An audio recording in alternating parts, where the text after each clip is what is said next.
Coloquei 32 anos. Ó, 32 anos? Próxima.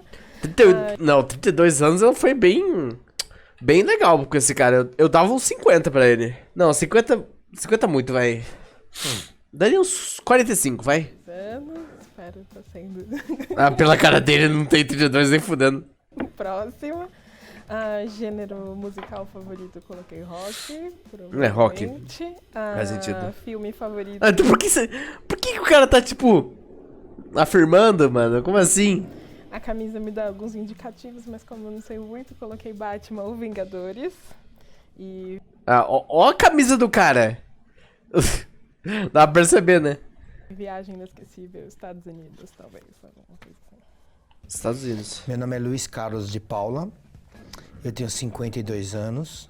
Aí, mano. Não. Nossa, eu não. Eu chutei 50. O primeiro chute foi certo. O segundo foi errado. Eu falei que o nome dela é Marcela. Marcela. Não sei Tem cara de por quê. Marcela. Eu sou Sheila de Carvalho, eu tenho 32 anos. Esse é o principal motivo por que as pessoas entram para o crime. Eu acho que ela acha que é por causa de educação e estrutura familiar. Como que é? Para você, esse é o principal motivo por que as pessoas entram para o crime. Educação e estrutura familiar.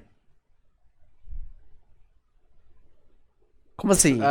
Os pais não dão a educação, aí a pessoa aprende na rua e vai pro crime? E estrutura familiar, a pessoa geralmente não tem estrutura familiar e vai pro crime?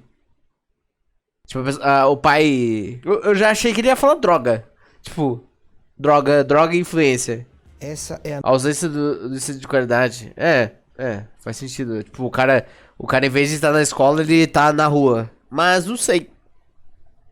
Não tem que ver o que ela, né? Pra uma pessoa de direitos humanos. qualquer pessoa, mesmo um homicida, eu acho que ela diz que tem chance de recuperação. A nota que você dá para qualquer debate público sobre violência urbana no Brasil. Eu acho que ela acha que é 0. Porque eu acho que não há dessa discussão plena. Na sua opinião, a criminalidade não irá diminuir no Brasil enquanto não houver justiça. Isso é o mais próximo que ela chegou de alguém que cometeu um crime? Eu acho que ela pode ter amigos, namorado, Namorados criminosos? Não, então, acho que alguém pode, próximo ao seu círculo, ter cometido algum crime. No meu, sim. Que é um pouco diferente. Mas o principal motivo pelo qual eu acho que as pessoas entram no crime é por conta da desigualdade social. Então, envolve um pouco de problemas relacionados à educação, mas privação a políticas públicas gerais, né? Limitação do acesso à cidadania. Eu acredito que qualquer pessoa tem chance de recuperação. Acredito mais em alguns casos do que em outros, logicamente. Acho que nem todo homicídio ele é praticado por uma vontade. Acho que tem outras nuances e outros gatilhos que às vezes são colocados. Não estou falando nem de delitos patrimoniais, estou falando de questões mais sociais mesmo. E acredito que as pessoas precisam ter uma segunda chance de reintegração ao tecido social. A nota que eu dou para a qualidade do debate público sobre violência no Brasil é muito baixa mesmo, mas eu coloquei um 2. Eu também colocaria um 2. Tem pessoas que estão se propondo a fazer um debate sério, tem movimentos, tem organizações, tem pesquisadores que se colocam muito pouco, mas tem. O tempo inteiro numa sociedade que é mais punitivista, que acha que a prisão e a violência são os únicos remédios. Na minha opinião, a criminalidade não irá diminuir no Brasil enquanto não houver a redução da desigualdade social e a superação de alguns gargalos históricos estruturais que carregamos, como racismo e sexismo. E o mais próximo que eu cheguei de alguém que cometeu um crime, já cheguei de vários coletivos que cometeram crimes, porque já atuei dentro do sistema prisional. Então, eu estive próximo de pessoas, histórias, trajetórias que, por algum desvio, estavam dentro dessa situação de privação de liberdade. Foi um lugar que eu dediquei muito tempo. Privação de liberdade. Da minha vida, de estar dentro desse espaço de privação de liberdade. Privação de liberdade. Eu achei que o principal motivo que as pessoas entram para o crime seria a falta de oportunidade, Mas depois eu fiquei repensando, mas achei que poderia ser uma resposta. Às vezes eu sou muito inocente também. A gente às vezes tem a questão de ver as pessoas também pelos nossos ângulos, né? E esse está sendo um desafio. Qualquer pessoa, mesmo homicida, não teria chance de recuperação. Não, acho que ele falou que tinha, sim. Que você daria para um debate público sobre violência urbana no Brasil seriam 5, talvez, algo mediano. Acho que não. O que está sendo colocado. Eu acho que ele falaria menos também. Para mim, eu acredito que você acredita que a criminalidade não irá diminuir no Brasil enquanto não houver mais punição. E o mais próximo que você chegou de alguém que cometeu um crime seria enquanto vítima. Para mim, o principal motivo que as pessoas entram para o crime é influência de amigos. Eu acho que a estrutura familiar leva uma pessoa, a falta de estrutura familiar leva uma pessoa a usar drogas, o uso de drogas é o principal motivo e ele se influencia por amigos, maus exemplos, dentro e fora de casa. Para mim, qualquer pessoa, até um homicida, ele tem chance de recuperação. Mas eu acredito muito pouco nisso. Eu como temente a Deus, eu tenho que acreditar que a pessoa merece uma segunda chance. Mas no Brasil a gente vê pessoas com 10, 20 passagens pela polícia, com 10, 20 homicídios, deita tranquilo e dorme. Então eu gostaria que essas pessoas, quando eu peço que elas fiquem presas ou não saiam mais da cadeia, não é por que ela não se recupere, é para que ela não faça o mesmo com outra pessoa. Na minha opinião, a crime... Mas é assim, pra ela não fazer com outra pessoa, a passagem pela cadeia, ela tem que ser renovadora, né? Ela tem que moldar ela pra sociedade, ela tem que botar essa pessoa pra sociedade. Ela tem que mostrar o quanto aquilo que ela fez foi errado e entregar aquela pessoa pra ela não faça isso novamente. O que a cadeia não faz isso, mas tudo bem. A criminalidade irá diminuir no Brasil enquanto as leis não forem cumpridas. Hoje eu acho que é muito irrisório o cara tira a vida de um ser humano, puxa um sexto da pena e sai de novo. Depois ele mata outro cara, depois é a mesma coisa. E ele tem saidinha de Natal, ele tem visita íntima, ele tem tudo isso. Então, a partir do momento que a lei for para todo mundo igual, dirigiu bêbado, matou alguém, o cara vai preso e acabou. Não tem essa história. Eu acho que as pessoas vão começar a respeitar as leis, mas por medo de ser preso. Um tanto sim, e um tanto que... Mas se isso vai encher um pouco mais a cadeia, né? Vai ser mais caro. Muito do Brasil, as pessoas saem da cadeia por causa que os caras não querem pagar, tá ligado? O mais próximo que eu já cheguei muito próximo. Eu já fui vítima de assalto, eu tomei vários tiros, eu já cheguei muito próximo de muito, já prendi muita gente, eu já cheguei muito próximo. Caralho. Qual é a sua profissão? Sou policial militar. E eu vou te dar um exemplo. O cara que matou aquele policial ontem no Rio de Janeiro que você viu. Agora, não, o cara já falou. Já mandou na lata, já. Aquele cara pra mim não tem recuperação. E eu não desejo o mal dele. Eu não desejo que ele morra. Eu desejo que ele não faça isso com mais ninguém. Eu queria que ele ficasse preso até o fim da vida dele pra ele não cometer isso com outra pessoa. O mesmo motivo que o cara que me assaltou. Mas se ele tá na cadeia, ele vai matar... provavelmente ele mataria as pessoas que estão na cadeia, velho. Acontece muita coisa de os caras matar os caras que estão na cadeia, velho. Então, eu considero ele provavelmente ele faria na cadeia, mano. Dele, pra ele não cometer isso com outra pessoa. O mesmo motivo que o cara que me assaltou. Eu fui vítima de assalto, o cara me deu 9 tiros, porque ele sabia que eu era policial. E eu não tenho ódio desse cara. Eu só não queria que ele fizesse isso com outra pessoa. Você acha que a prisão, da forma como ela é colocada hoje, ela é efetiva? Eu acho que não. Eu acho que não mesmo. Se a gente tivesse uma estrutura para colocar o preso para trabalhar, para fazer com que ele se arrependesse realmente e ele conseguisse um trabalho quando saísse, eu acho que seria é esse o caminho. Só que no nosso país não existe isso. No nosso país, o cara que entra na cadeia, ele sai mais perigoso do que ele entrou. Não dá pra gente separar. Então você concorda comigo que esse sistema, na verdade, ele incentiva a criminalidade. É um sistema de violência que vai gerando mais violência. Concordo. A gente concorda num ponto que eu acredito que a lei, ela não é aplicada para todos. Concordo. Mas eu acho que a gente está numa perspectiva diferente de como essa lei ela é aplicada. Você é policial militar. Eu vi uma situação recente no Alphaville, que é um bairro de elite em São Paulo, que tinha aquele cara ricaço, né, cretino, indo pra cima do policial militar como se ele fosse o rei, e se ele bancasse. E a parte que me dá mais raiva naquilo é que, de uma certa forma, ele tem razão. Ele nunca vai ser responsabilizado por isso. Ele pode fazer o que ele quiser. A gente não viu aquele filho do playboyzinho lá que matou várias pessoas de carro, no carro de luxo? Matou. Mano. Matou.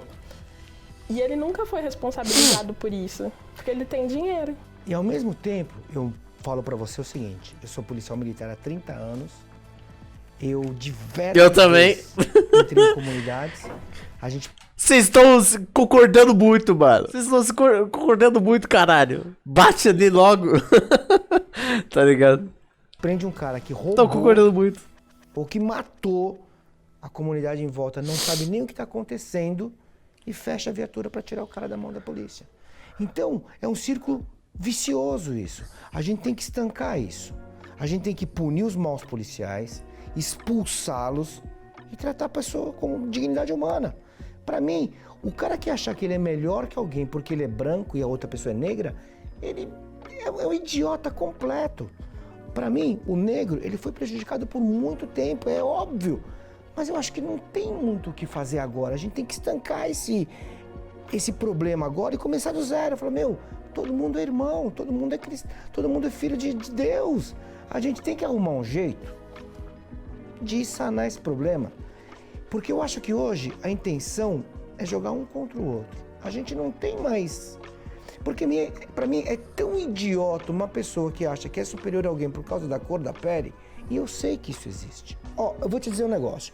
As pessoas não se colocam no lugar da outra pessoa. Aquele crime que aconteceu... E eu também, eu tô concordando muito com ele, mano. Não era pra isso acontecer. Muito argumento, pouca trocação de burro.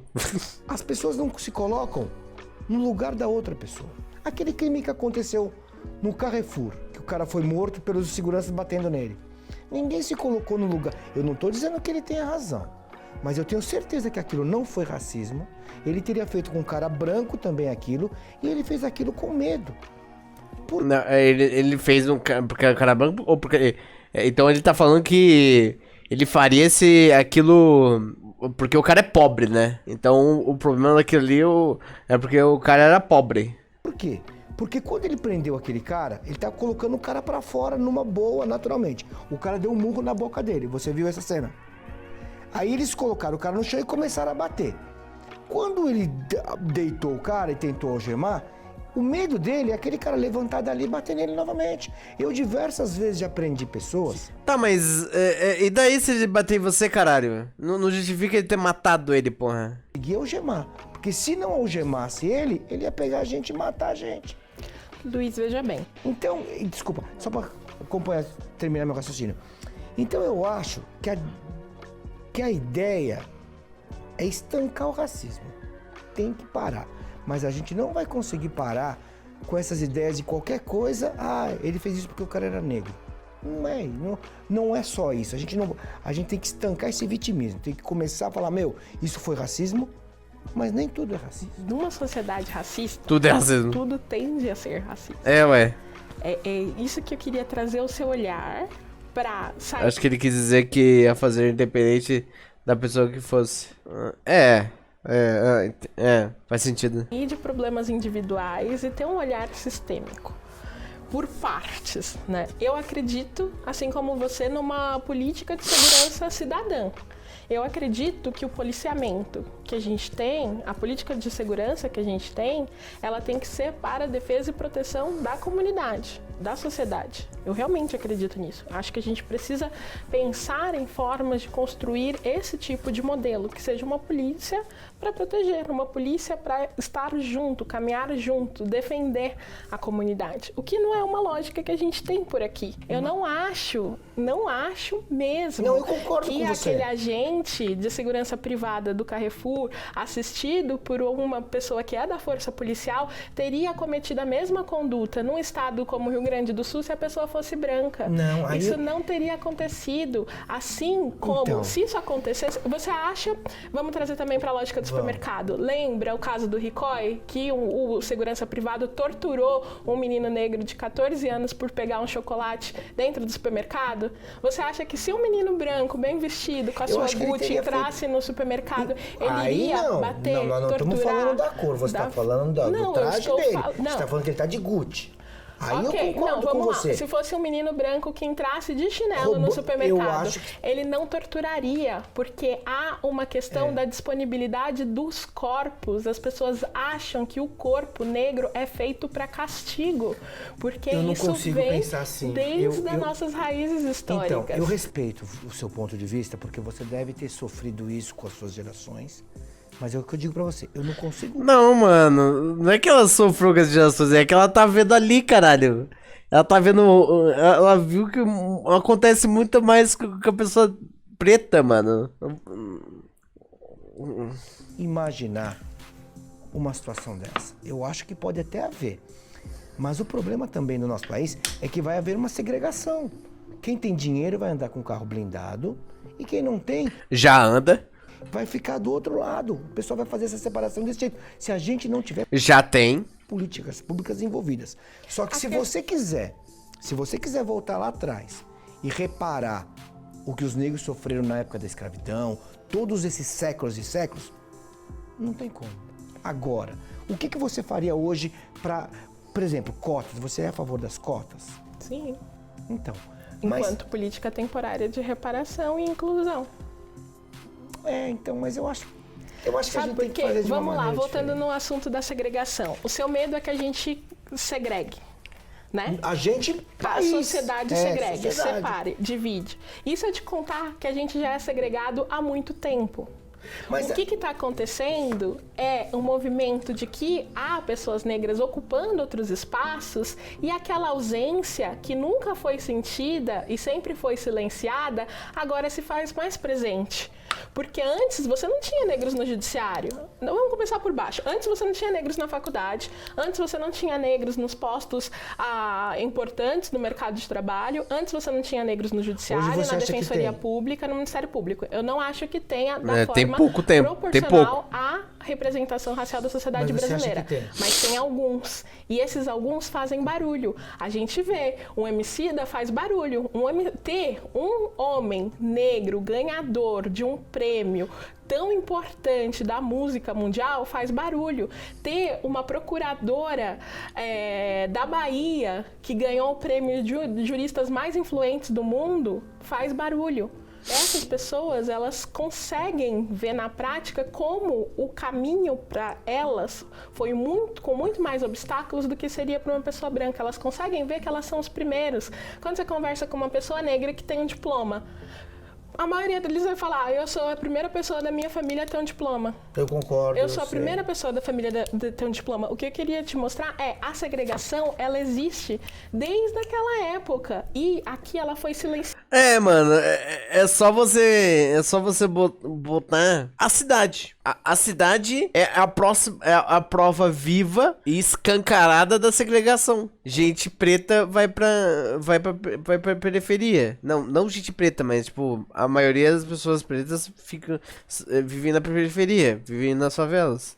Não a maioria. Vocês entenderam o que eu falei, mas não estão nos passos de poder que elas deveriam estar. Sempre elas estão em poderes menores. Porque foi estabelecido o mito que a gente vive numa democracia racial, somos todos amigos, afinal todo mundo escuta samba, todo mundo assiste futebol, o Pelé tá na TV, então claro que aqui tá tudo bem em nível de raça, enquanto o segregacionismo nos Estados Unidos foi mais explícito, tinha leis. Aqui ele foi de uma forma mais cruel porque ele foi silencioso, e o racismo não é sobre jogar um contra o outro, o racismo é tentar reconhecer a dor do outro na questão da empatia que você falou. É reconhecer um processo histórico que a gente vive e que continua gerando impacto na sociedade até hoje. Mas eu falo pra você... E reconhecer que a ação de algumas pessoas vai ser conduzida pelo olhar racista, vai ser conduzida pelo viés racista. Então, isso vai acontecer. Mas ao mesmo tempo, ninguém tem um olhar desse que você tem para a polícia militar. Nós temos a polícia militar que mais morre no país. E a que mais mata. Agora separar o presídio para militares. Suponhamos que eu esteja com a viatura. Tô perseguindo um cara que roubou uma moto ali. Por algum acidente, eu me desvie e atropele alguém que está na calçada e mate aquela pessoa. Você acha que eu tenho que ir para um presídio normal porque eu matei aquela pessoa ou específico para a polícia militar? Eu acredito que a polícia militar, ela também precisa ter os seus direitos garantidos. Não a polícia militar, a instituição, Então, o policial militar. Mas ninguém eu se sou advogada coloca. de direitos humanos. É isso que eu faço da minha vida. Sou advogada de direitos humanos. E o que eu escuto muitas vezes, direito dos humanos ou direito dos manos? E eu falo, não, direitos humanos, que é direito para todos. Uma das frentes que eu encampei, inclusive, enquanto de luta, era a proposta de atendimento à saúde mental de policiais. A saúde Então, dos policiais. Eles Sabe querem, por eles, quê? querem comparar a nossa polícia com a polícia de Londres, que não anda com arma. É que você não consegue ver essa situação do meu lado, dentro de uma viatura, indo no Capão Redondo, em Parelheiros. Entra numa comunidade lá para você. Eu faço um trabalho que eu me visto de Capitão América e levo crianças que estão fazendo tratamento contra o câncer. Eu entro em favelas vestido de Capitão América, o pessoal me adora, me ama. Mas se eu chegar lá com uma viatura, eles me maltratam. Então, a minha ideia de transformar em Capitão América e levar crianças era mostrar para as crianças que o policial é um cara legal, pode ser um herói para eles. A gente tem que desmistificar. Quando eu falo em vitimismo, é isso. A gente tem que se preparar. Mano, assim, é foda, né, velho? A imagem da polícia meio que... tipo, era pra ser uma imagem que protege as pessoas, mas a imagem da polícia é uma polícia que bate e que mata. Foda, velho. Agora, nas crianças, a gente tem que... Não que tenha uma geração perdida, mas você tem que fazer essas crianças acreditarem. Se você perguntar num bairro de brancos, vamos lá, de uma classe alta, escola, por uma criança de 7, 8, até 10 anos, o que ela quer quando crescer? O que ela quer ser? 90% vai dizer que quer ser policial ou bombeiro. Hoje em dia, não. Se você for na favela e tenta desmistificar isso, fala, quando as crianças falam, putz, é você que é o Capitão América? Puxa, você é policial, cara. Eles ficam admirados. Eles acham que policial não faz trabalho social. Outra coisa, eu faço um trabalho na Polícia Militar que chama PROERD, Programa Educacional de... O cara do PROERD, mano. Ai. Resistência às drogas. A gente vai numa escola, o cara do PROERD, mano. Dá aula contra as drogas, uma vez por semana. A gente tem um curso, tem uma formação. É o programa. E as crianças veem a gente como um herói ali. Só que quando sai dali, acabou, a criança tem um traficante como ídolo. Aonde o poder público não chega, é o traficante que toma conta. Mas muitos lugares que o traficante toma conta é muito mais pacífico do que quando a polícia entra. Mas tudo bem, né? Então, a gente tem que arrumar um jeito. Eu não estou dizendo que eu tenha razão. Eu acredito até que você tenha mais razão que eu, porque eu vejo que você é uma pessoa muito esclarecida. Mas eu acredito que a gente tenha que estancar o problema e falar, daqui pra frente, a gente tem que fazer desse jeito. Nós temos que ter políticas públicas com as crianças. Outra coisa, eu vejo muita gente querer legalizar a maconha. Não pode legalizar maconha no nosso país hoje, porque a gente não tem controle. Não que eu ache que... Ué, mas se legalizar vai ter o controle, né? Que ela é o mal do mundo. Não é isso. Mas eu acho que ela, nesse momento, ela não tem controle. Qualquer lugar que você esteja, a 500 metros de onde você tá, tem um lugar que vende droga. Vou entrar no tópico da droga, mas antes, Luiz, eu fui uma criança de favela. Nasci e cresci no Campo Limpo, ali perto do Capão. Eu cresci no Grajaú também, o meu pai era policial e tinha 4 filhos, irmãos. Mas sendo uma criança de favela, dentro de uma família negra, que não falava sobre o racismo, é importante dizer, a gente nunca falou, racismo estrutural, isso nunca foi um debate. Foi depois de muitos anos, mais agora, né? Mas quando eu era criança, o racismo, em termo específico, não era um debate. Uma criança em Campo Limpo, qual que era a coisa que a minha família ensinava? A ter medo de polícia. Não confia na polícia. Mas por que isso vem? Porque toda vez que a gente saía na rua, tinha os corpos de mortes geradas pela polícia. Eu sei. É o atirar antes de pensar. Eu sei. é aquela pergunta do por que o senhor atirou em mim, que ainda fica sem resposta. Então, é um processo dolorido para as famílias dali. E vira um círculo vicioso. Sim, porque a violência vai gerando Porque violência. a violência vai gerar violência. O contrário é a mesma coisa com a gente. E aí, quando a gente está falando da construção de uma polícia comunitária e cidadã, que é esse exemplo que você está falando, de trabalhar com as crianças de uma outra ótica, trabalhar com a comunidade, quando eu digo comunidade, não é favela, trabalhar com a comunidade, a nossa sociedade como um todo, numa perspectiva de proteção. Se legalizar, a taxa de tráfico diminui, por consequência, a taxa de crime também. Mas se legalizar, não tem crime. Portanto, a taxa de crime a taxa de crime que vai ser pelo traficante, não, ela vira zero, né? Mas a gente não tem hoje. Mas a gente não tem hoje como trabalhar com uma comunidade. A gente não tem esse trabalho social que eu faço. Eu vou te dar um exemplo. Você lembra quando teve os ataques contra a Polícia Militar?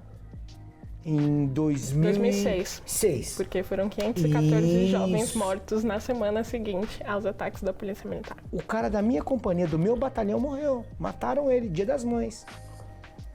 Eu fui dar aula do Proerd numa escola, aí uma criança chegou pra mim, de perto, e falou: De Paula, não vai dar aula hoje, tá? E saiu correndo.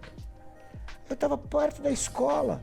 Aí eu liguei pro meu batalhão, falei: comandante, aconteceu isso. Ele falou: peraí. Aí mandou 4 policiais comigo pra eu dar aula. Porque na sala de aula, a gente tira até o cinturão. Porque a intenção é mostrar pra criança que nós não precisamos de arma ali, a gente tá pra dar aula.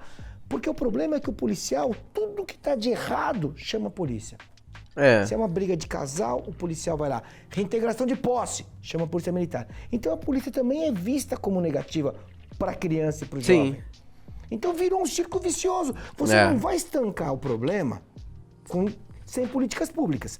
E a gente tem que começar a ver o que a gente quer fazer. Se a gente continuar nesse debate todo dia, a culpa é sua, e você dizer que a culpa é minha, a gente nunca vai resolver. Não, mas é que a gente está chegando num consenso que a culpa é do Estado. Porque o Estado, dentro de uma política sanguinária, eles assumem a polícia para ter essa função, uma função de guerra à sociedade, não uma função de proteção à sociedade. Qual que é o legado dos crimes de maio?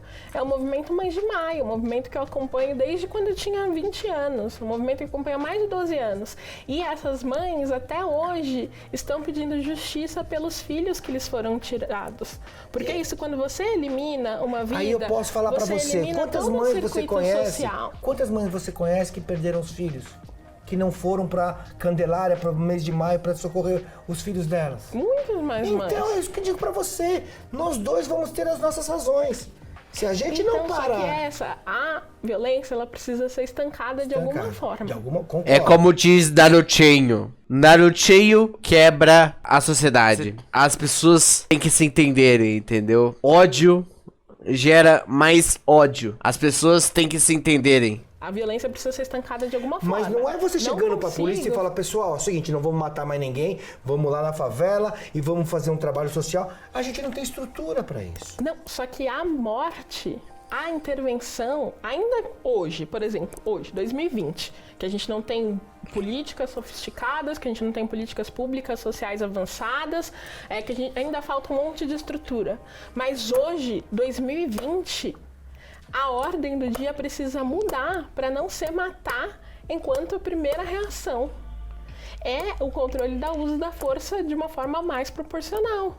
E eu entendo que há uma situação de estresse, eu entendo que há uma situação de medo, eu entendo que deve ser horrível, não é uma posição, não queria estar no seu lugar. Mesmo.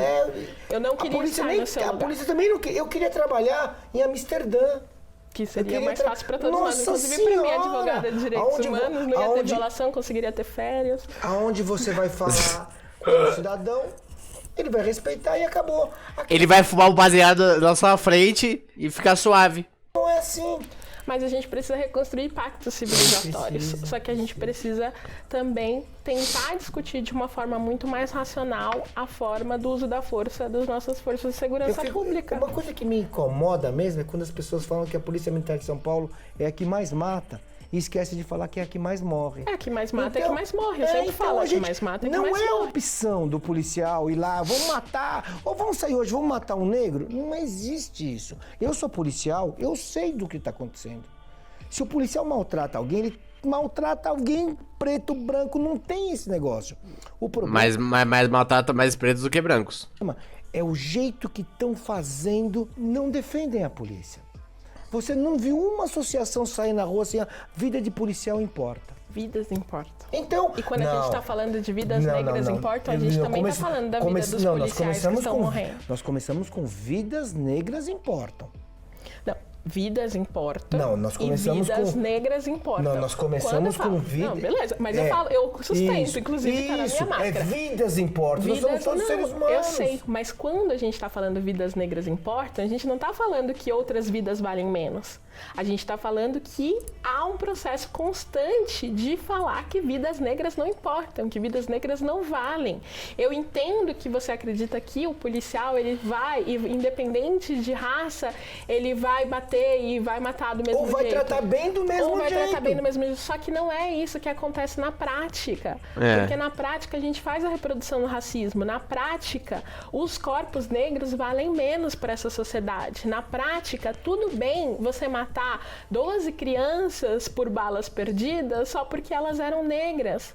12 crianças por balas perdidas foram mortas no Rio de Janeiro em 2020. Mas as balas perdidas podem ter vindo do traficante. Mas assim, que coincidência que a bala perdida, ela só atinge o mesmo corpo, o corpo negro. Mas você... Então, peraí, vamos partir do pressuposto que você acha capaz que o policial viu uma criança negra, vamos atirar naquele? É isso que você imagina? Não, eu tô falando que no Morro há maior parte de população negra, porque a violência que a gente tem contra negros na nossa sociedade, ela também é uma violência econômica, de exclusão econômica. Mas há uma permissividade de você ter esse tipo de ação policial no morro, nas favelas, enquanto nos Jardins, no Morumbi, você tem outra. Você podia estar conversando aqui com outra pessoa que ia te colocar, a gente tem que enfrentar esse problema enquanto sociedade. Poderia estar falando da agenda da educação, da saúde, do saneamento. Tem movimentos que vão em várias frentes. E é muito difícil, às vezes, que essa cobrança de colocar as pessoas que lutam hoje no Brasil pelo direito das pessoas negras valerem também, e é isso, não valer mais. Valer igual, porra. Para que essa lei que a gente tem, valer também para pessoas negras, elas vão falar o quê para você? Eu não vou lutar por quem nos mata. Que essa situação que a gente tem hoje dentro da dinâmica da disputa sobre a questão da força de segurança pública foi uma das, inclusive críticas que eu sofri quando eu apresentei um projeto que defendia propostas para a saúde mental de policial. Então, é isso. Esse contexto histórico ele dificilmente pode ser negligenciado, porque a gente tem ainda uma política de Estado que é focada na questão da morte. Você consegue criar exceções, mas é muito difícil vivenciar numa dinâmica de tanto ódio. E aí, eu coloco para você, por ter essa política de morte, eles se valem de instrumentos que vão possibilitar essa política de morte de acontecer. Para mim, a guerra às drogas é um deles. O que sustenta a guerra às drogas hoje na nossa sociedade? Eu acredito que a gente tem perspectivas diferentes. E eu não estou fazendo aqui defesa de uso de drogas, não é isso. É só a guerra. De guerra às drogas que possibilita a polícia entrar, invadir desse jeito, que possibilita ter toda essa estrutura de poder paralelo de tráfico que a gente tem hoje, um poder paralelo que tenho medo se ele já não superou o poder original, né, o poder do Estado mesmo, principalmente quando a gente olha não só a questão do crime organizado, mas a questão das milícias também, que é um problema real que a gente está enfrentando, e eu fico pensando, por que a gente ainda sustenta essa política de guerra às drogas? Então o que a gente faz? Você acredita que as pessoas vão parar de usar drogas? Eu acredito. Eu acredito se estancar. Que, mano? Como assim, velho? A pessoa vai usar droga de qualquer jeito, mano. Mesmo se for na favela, se for no mercado, se tirar a droga da favela, vai tirar a droga do mercado. De qualquer jeito as pessoas vão usar droga, velho. Se não houver drogas, eu acho que pode acontecer. Mas quem consome mais drogas na nossa sociedade? Não sei como assim. Você quer falar o branco ou o negro? Não. Quem sustenta o tráfico hoje na nossa sociedade? Não sei. A elite. As elites. Elites. Eu fui uma criança de favela. vivi numa favela boa parte da minha vida, né? Vivi numa comunidade muito mais simples, Campo Limpo. Ali a gente não tinha nenhum contato com droga, dentro da minha família, dentro daquela gestão. Quando eu encontrei a droga pela primeira vez... Na faculdade? Na universidade de elite que eu frequentei, estudei Direito. E aí eu vi que era aquele tiozinho da bala que vendia ali para todos os alunos. Todos os alunos consumiam. Hoje nos formamos, viramos advogados, né?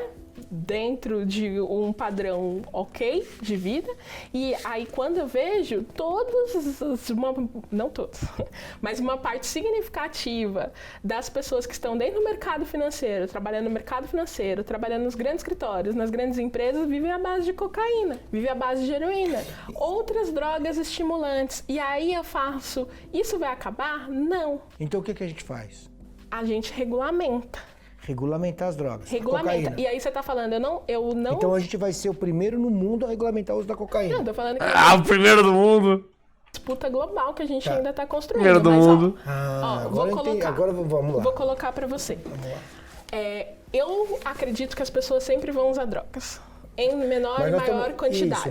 As pessoas, enquanto humanidade. Qualquer tipo de droga. Qualquer droga. As pessoas vão usar drogas. Você acha que o crack tinha que ser liberado, então? O crack e a cocaína, eles têm elementos químicos similares de efeitos psíquicos. Tem um pesquisador, um neurocientista, chamado Cole Hart, que é da Universidade de Columbia, que ele fez esse estudo.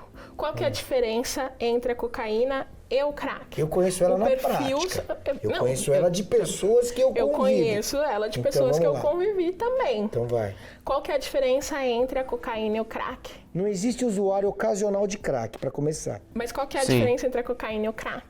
Fala. O perfil da pessoa, porque o crack ele é mais acessível. O crack ele é mais barato, então ele tem menos controle. A cocaína ela é mais cara. Normalmente ela é consumida por um perfil que não precisa da droga necessariamente para viver. As pessoas vão continuar procurando essas drogas, Luiz. Se você disser que esse pensamento é para maconha, eu posso até, no fundo do meu entendimento, achar que você pode ter algum tipo de razão, a gente poder acompanhar com isso.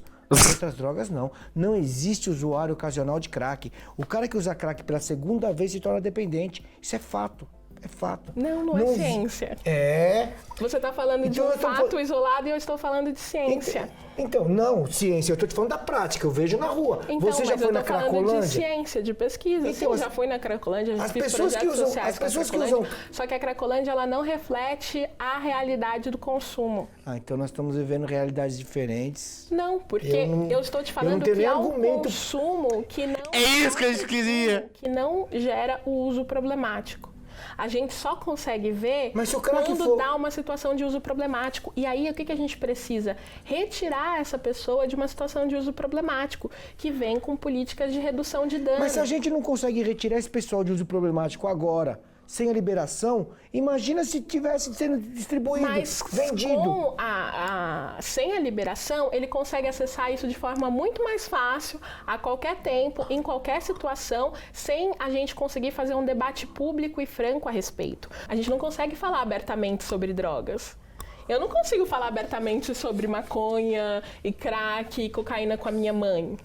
Inclusive sobre os efeitos benéficos que algumas drogas podem ter. Porque no caso, assim, por exemplo, maconha, acompanhei vários grupos de família que estão aí na justiça para que a gente consiga ter um remédio para crianças que têm epilepsia. Eu sei. E quando a gente tem essa hipocrisia em relação à droga, a gente se impossibilita, inclusive, de estudar.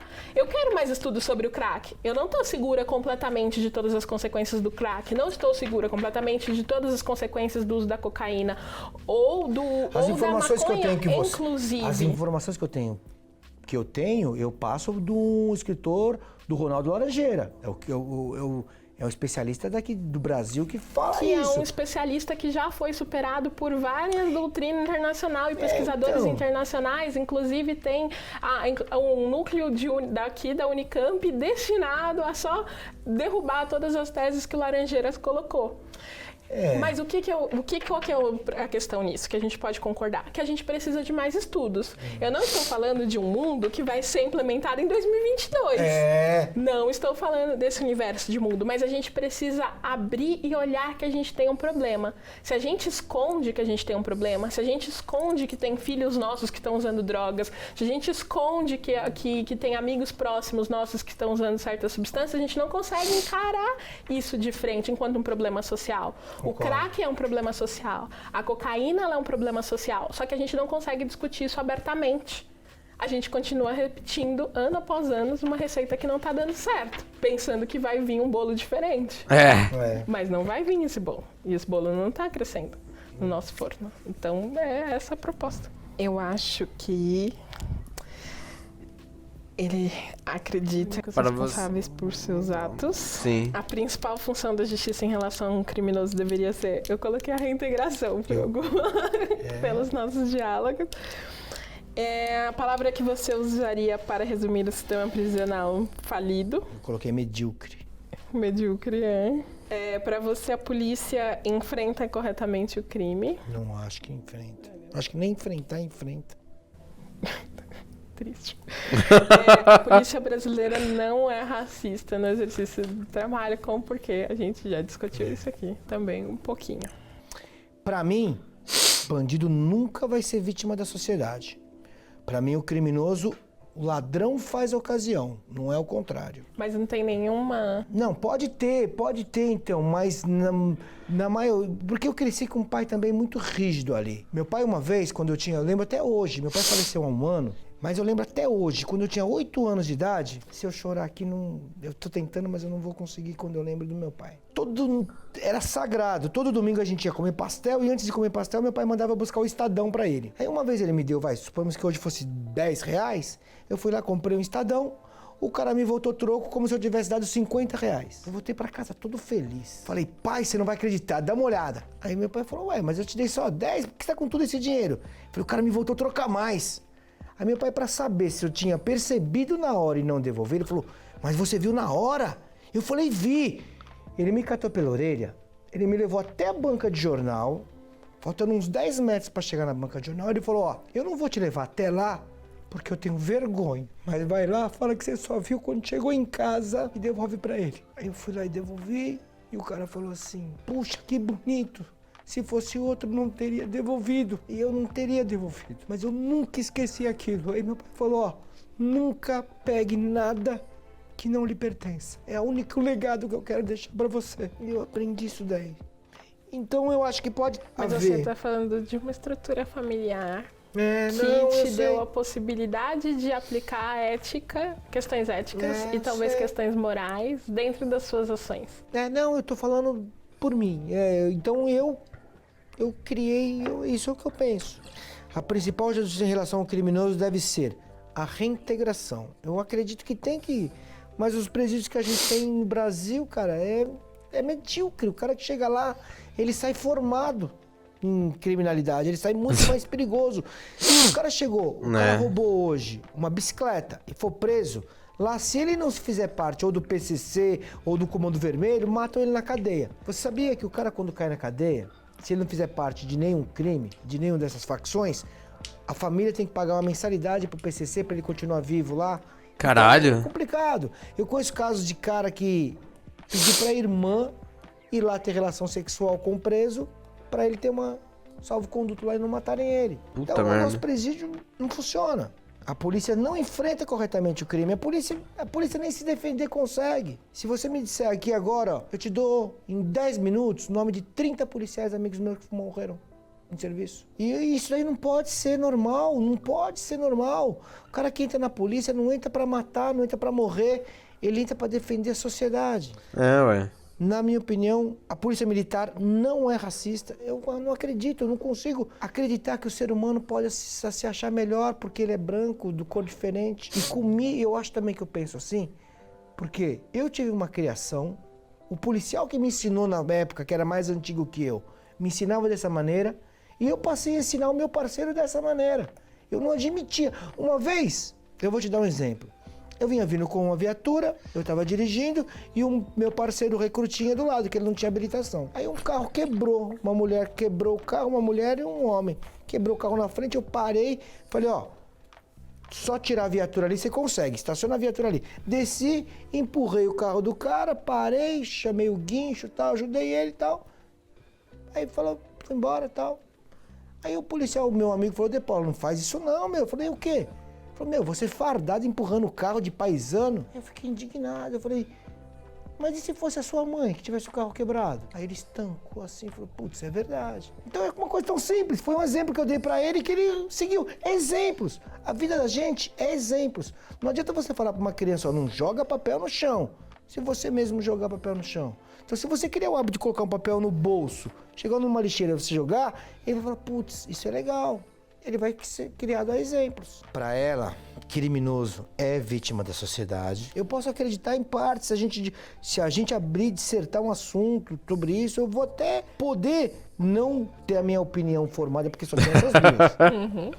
Para você, a principal justiça em relação ao criminoso é a reintegração. A palavra que ela usaria para resumir o sistema prisional, ineficaz. Para ela, a polícia não enfrenta corretamente o crime e a polícia militar é racista. Então, os criminosos, pra mim, dentre essas opções, eu coloquei que é vítima da sociedade, mas eu não acredito que vítima seja o termo adequado para isso. Eu acho que nem sempre o crime vai acontecer, ou a ideia de crime vai acontecer, porque uma pessoa quer. Eu acredito que tem situações que a nossa estrutura de Estado e sociedade colocam que faz com que a ação seja a única possível. É a questão, por exemplo, do tráfico. Quantas pessoas não estão envolvidas numa dinâmica de tráfico para geração de renda, quando não há outra oportunidade? Né? Tem vários casos de mulheres que são presas por tráfico. As mulheres estão dentro... As mulheres e os aviãozinhos, os adolescentes e as mulheres estão dentro de uma linha de frente da produção do tráfico. E eu digo por quê? Normalmente fica a encargo da mulher o cuidado da casa, da dinâmica dos filhos. Mas se a gente partir desse pressuposto, não é justo com o cara que cata papelão na rua carregando papelão. Ele arrumou um outro jeito. Não, tem se outras você legalizar formas de dizer que não fazer. Tinha outro jeito... Agora, tem situações... Nem sempre tem outro jeito. Tem que ter. Tem situações drogas, que é a única Não, vender opção. drogas... Nunca pode ser opção vender drogas. Mas se a gente estivesse no serviço numa situação de regulamentação, ela só estaria no emprego formal. Mas vender drogas nunca pode ser uma opção. Nunca. nunca. Demanda. Nada vai justificar alguém vender droga. Não, nada justifica esses grandes impérios das drogas que exploram essas mulheres e essas aí a gente vai cair, aí a gente vai cair naquele mesmo assunto. Caralho, velho, o cara tem... Nossa, mano. O cara tem... Aquela droga, tipo... Nossa. O cara quer nadar na sociedade... Não existe droga. Não existe droga, não pode vender droga. Droga faz mal pra droga. Sendo que naquele mar ali todo mundo usa droga. Todo mundo usa droga. Não tem... Se ela for proibida, as pessoas usam droga. Se ela for legalizada, a pessoa vai usar droga sempre. Se você matar ela não vai usar droga. E o cara quer... O cara, não existe. Não existe isso, não existe. Sei lá, velho. O cara quer viver na utopia dele.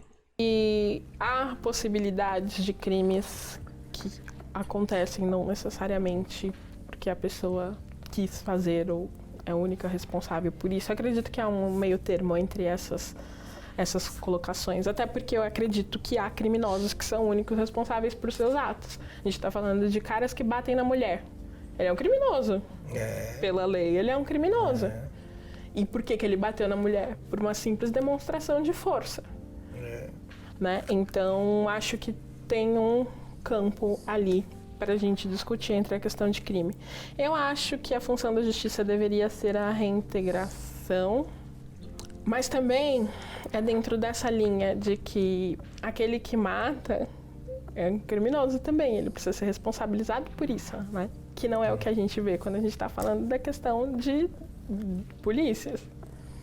Quando há um uso desproporcional da força, há muitas essa vezes não há, né? intencionalidade do matar pelo matar, por mais que seja uma pessoa que esteja de farda, ela tá saindo da situação de farda que se espera dela, indo para uma situação de crime. Eu concordo com você, mas tem que ter uma... você tem que analisar também de outro prisma. Suponhamos que eu sou policial. Eu tô com meu parceiro aqui. O ladrão... Suponha que eu sou um policial. Eu sou um policial. veio, trocou tiro e matou meu parceiro. Eu poderia ter até prendido ele, mas eu matei ele. Num primeiro momento, sem você conhecer o tema, nada, já vão falar, ó, polícia matou o cara, tal, blá, blá, sem... Então, tem que ser investigado mais também. Não pode ser a primeira acusação, a polícia matou. Eu sei que existe Mas casos. nunca é a primeira acusação. É isso que eu quero te colocar. Não, 99, virou normal 99%, agora. mas 99% dos casos de morte por ação da polícia são arquivados Eu vou no te Brasil. dar um exemplo. 99% é muito alto. A gente está deixando vários casos passarem sem responsabilização. A maioria Mas você só fala a porcentagem que aconteceu. Por exemplo, aquele cara que matou o policial no Rio de Janeiro ontem. Ele foi preso ontem. A polícia não matou ele. Então, mas é que isso deveria ser normal, não Então- tem que Nossa, mas isso é um ponto super fora da curva, velho. ser uma situação Mas só dá de... ênfase no contrário. É porque só acontece do contrário, velho. Isso é 99% dos casos, velho. A ação negativa da polícia que entra em evidência. É divulgada a ação Muitas negativa. ações negativas. Mas existem coisas positivas também. Então, mas aí é outra... Eu vou te dar um A exemplo. gente não recebe premiação. Quando eu tirava 10 no colégio, meu pai falava, não fez mais do que sua obrigação. Não recebia floreio, não recebia nada. Mas a polícia Agora, militar... no dia que eu tirei um 6... Eu vou te dar um exemplo. A polícia militar, ela é muito massacrada. Ninguém defende. Quantas vezes você doou sangue esse ano? Não acho. Eu doei 3. E é típico da gente da polícia militar. Tá lá. Porra, Você acha que legal, o cara que hein? vai doar sangue pra ajudar a sociedade, ele pensa Fez que o vai matar básico. alguém? Agora, Então a gente tem que olhar pra gente com outro prisma também. Você sabia que quando o policial militar aposenta, ele não recebe fundo de garantia, nós não temos auxílio localidade, a gente não tem hora extra, a gente não tem adicional noturno. Agora estão querendo acabar com a previdência igualitária pro aposentado e pro... Sabe, tudo isso, é tudo contra a gente. É tudo contra a Sim. gente. eu entendo. A gente tá Por sendo isso que massacrado. eu defendo a reforma da polícia nesse sentido, né, de defender a reforma das condições estruturais da polícia. Agora, é uma outra polícia que a gente precisa. Não dá pra ficar defendendo uma polícia que mata. E aí, quando eu falo, Luísa, de novo, eu não estou falando dos indivíduos. Não, eu sei. Eu tô falando da corporação. Eu entendo. Que é a questão da corporação. Eu acredito que, sim, a corporação, a estrutura, a instituição, polícia militar é racista. Assim como o nosso poder judiciário é racista, nosso Ministério A Público sociedade é racista. nosso Congresso é racista. Eu acredito que as instituições sejam racistas porque a gente vive um cenário de racismo institucional, como eu chamo. Quando eu falo racismo institucional, um racismo que vem das instituições. As práticas, direcionamentos e políticas internas dessa instituição, elas possibilitam um caminho para o exercício do racismo enquanto prática cotidiana. Não estou falando com isso que todos os policiais são racistas e que tem policiais que não são racistas, mas eu acredito que a instituição como um todo é. Agora, a pergunta que eu acho que eu respondi diferente de você é que daria para resumir o sistema prisional brasileiro. Eu coloquei vitorioso. Eu não acredito que o nosso sistema prisional é falido. Eu acredito que o nosso sistema prisional atende o propósito para o qual ele foi concebido. De encarceramento de um tipo social muito específico e uma super penalização das pessoas que vão parar dentro desse sistema prisional. E aí, falando de sistema prisional enquanto estrutura mesmo, né? Porque é isso, aquele playboyzinho, filho do papai e de mamãe que matou com um carro, ele nunca chegou nesse sistema prisional.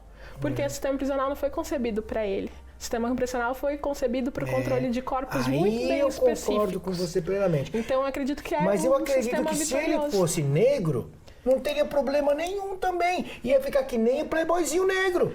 Não é racismo, é a mas playboyzinho o negro. playboyzinho negro, ele também. também se fode. Isso é ser É sistêmico. triste, isso é triste, mas é verdade. Mas é triste, mas é verdade. É foda. Você seria meu amigo?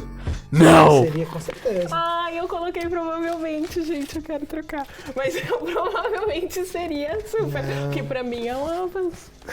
Não, eu quando eu vi você entrando com o seu estilo de cabelo, eu falei, meu, ela é de esquerda e ela vai me apurrinhar Mas não, eu acho que é legal. O debate de pessoas inteligentes é assim. Eu acho que você não pode ser dono da razão, nem eu. A gente tem que abrir um diálogo para cada um impor seu ponto de vista. Meu pai falava assim, nunca... Uma coisa que eu tenho pra mim, que eu acho que é muito, que eu odeio em outra pessoa, ele falou, nunca fale ao mesmo tempo que outra pessoa.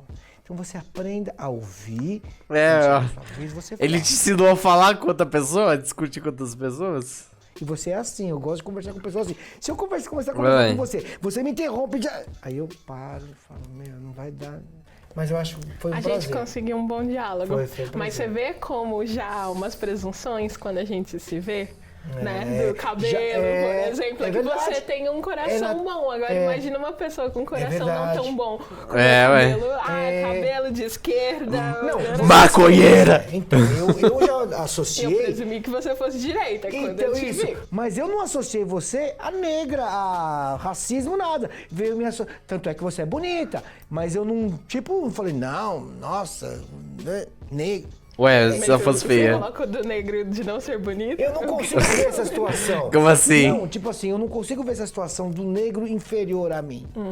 Eu achei você normal. Falei, putz, ué, o cabelo dela é o estilo dela e tal. Mas ela é de esquerda. Ela acha que o Lula não é dono daquele apartamento, tenho certeza.